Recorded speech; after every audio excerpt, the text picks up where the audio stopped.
Sa syudad sa Bacolod, tricycle driver dakop sa bypass operation. Samtang apat naman ka mga mag-abyan arestado sa isa karuruan sa Talisay. Yaring balita katong gintutukan.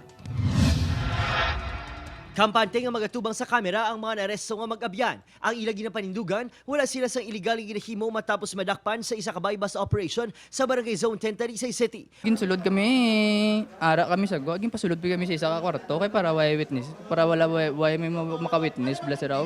Mayor nga subject sa operasyon si Sunny Boy Diaz sa isa ka high-value target. Apang nadakpan man ang tatlo sini ka mga abyan, yung ginakabig street-level drug personalities.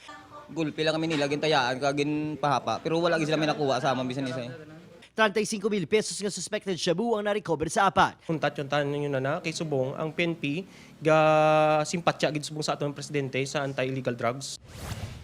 Kangay isang mag-abyan, ginapanidugan man sang sika driver nga si Jamil Recaido. 22 anyos nga planted man ang ebidensya batok sa iya. Maluhim sa tanis akon, may tatlo pa ako bata. Ginapanginwala man ni Recaido nga kilala sini na dakpan man nga si Ronel Dumali. 39 anyos, nga nagapanawagan sa imahimata nga bisitahon sa presuhan. 180,000 pesos nga balor sang shabu ang na-recover sa duha. Upod si Reynald Castillo, Adrian Prietos. 1 Western Visayas.